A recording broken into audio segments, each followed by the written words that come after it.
Like many of you, I've had Ozzy and Black Sabbath on my mind a lot since that final show. And the day before Ozzy Osbourne passed away, I recorded a video about him asking a question I'd been thinking about for a long time. What is it about this man, once nothing more than a poor kid from the heartless industrial streets of Birmingham, that made him one of the most recognizable people in the world? Well, we edited the video Tuesday morning, scheduled it to go live just after noon, and then moved on to other projects. But as the video went live, we noticed suddenly thousands of views. I was kind of shocked until I saw one of the comments and found out for the first time, Ozzy is gone. And over the next few hours, people from all over the world were commenting on that video, sharing their thoughts on the answer to my question. Some people wrote paragraphs filled with emotion, memories, and deep analysis. Some just wrote a few words. People talked about his voice, his music, his personality, his vulnerability, his guitarists, Sharon, the reality show, and many more things. Well, that afternoon, as I scrolled through the growing list of comments and the outpouring of love and sadness, I couldn't help but think of the first words the world heard from Ozzy. The very first words on the very first Black Sabbath song. What is this that stands before me? At the time, it was part of the drama, the mystique, the horror movie vibe. But looking back, it feels like a premonition, like some blurry glimpse of what was coming, years and decades in the future, something massive, something mythic. And not just for him, but an eruption that would spread across nations and across time. Now, Ozzy couldn't have possibly understood what was really standing before him when he sang those words. Premonition or not, those words, sung by the most unlikely of voices at the time, opened a door that would never close. Ozzy didn't have a traditional rock voice. It was kind of strange, eerie, almost otherworldly, and perfect in its imperfection. It brought something unusually authentic to an unexpected world. They took the blues and turned it into thunder, capturing fear, war, addiction, and dread without flinching. And millions across the world got it. And in an instant, his voice and that music took them to the heights of worldwide fame and success. And in less than a decade, he had gone from being a kid who didn't own a decent pair of shoes to one of the most popular rock stars in the world, to a washed-up drunk kicked out of his own band. Same old story. Most people don't get a second act. Ozzy got a second empire. When Sabbath let him go, he could have faded away. But then came Blizzard of Oz, Randy Rhoads. Crazy Train, Over the Mountain, Diary of a Madman, music that not only revived his career, it kicked it up a notch. And with budding guitar gods that he introduced to the world by his side, he became a solo icon with a whole new generation of fans. Now, for me, that's when I heard of him.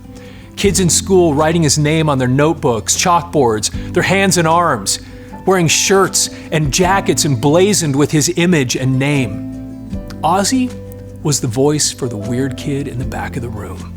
The teenager who didn't fit in, for the adult who felt invisible, for the ones who were hurting, confused, angry, or just different. He was never polished, never perfect, and maybe that's part of what made people hold on to him. And the music. Ozzy is one of the few people on earth who created a song that nearly everyone has heard.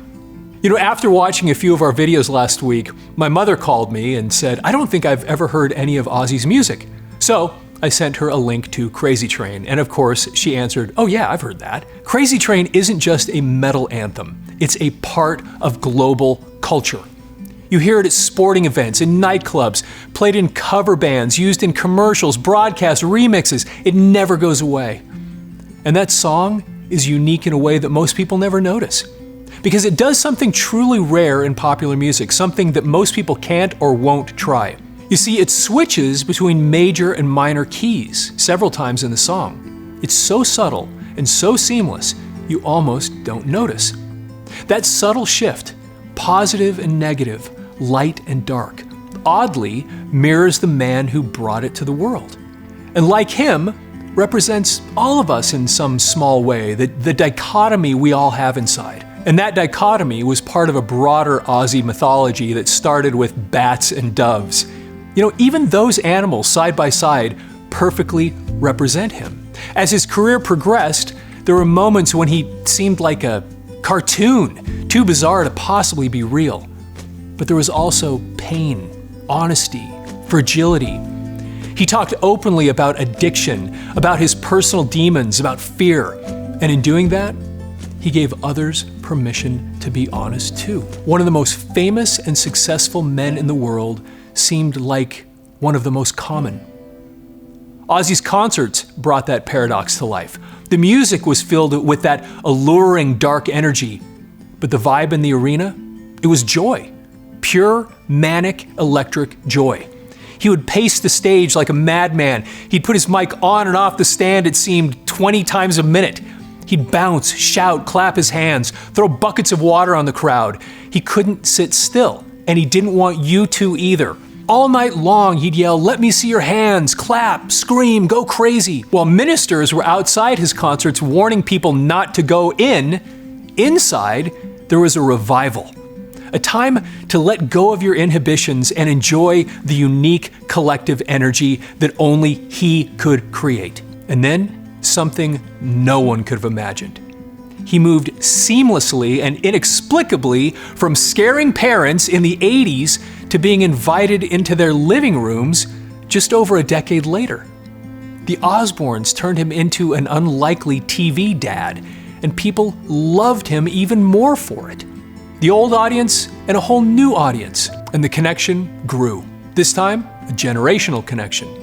And you begin to realize that connection was broader and deeper than we understood at the moment.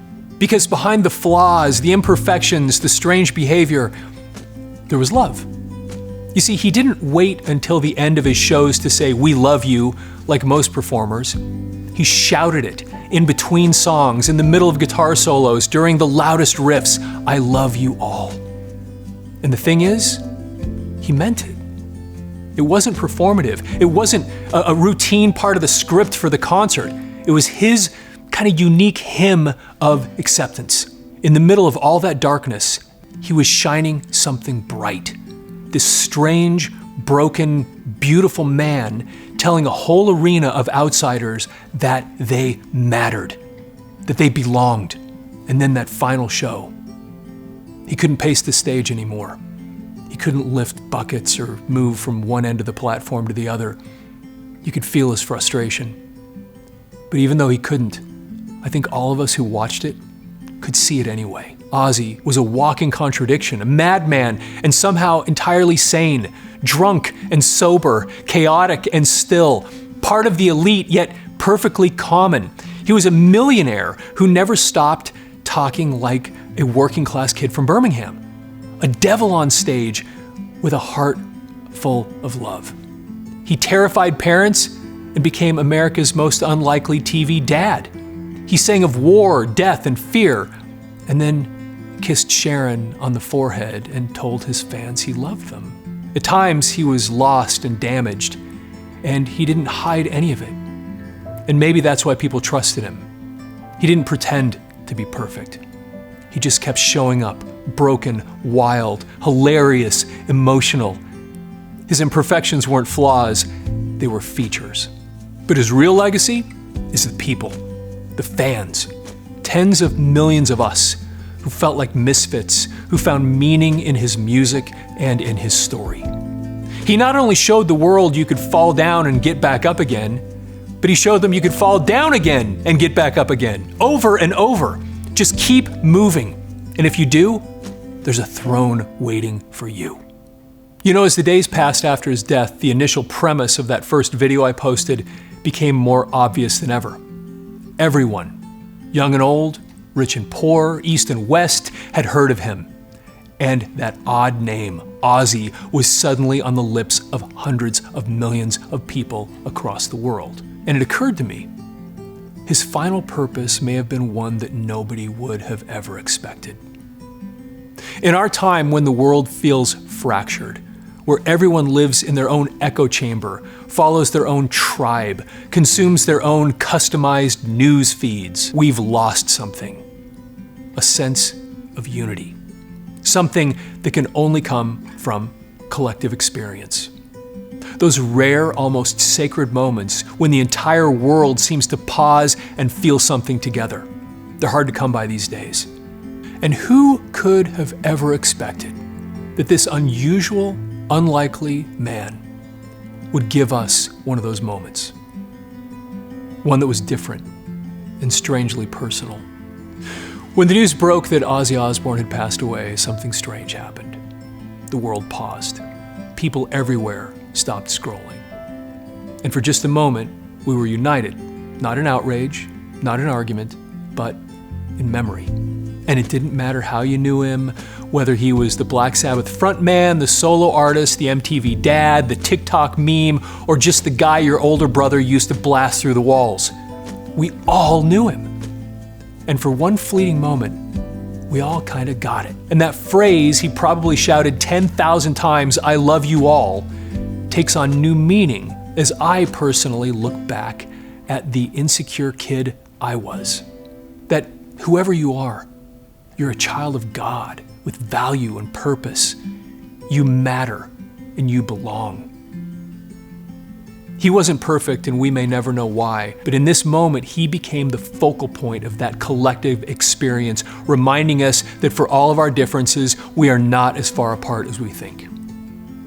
We still have memories we share, songs we hum, legends we pass on, and once in a while, we still feel something together. And we can take to heart the most memorable words of his most famous song. Maybe it's not too late to learn how to love and forget how to hate.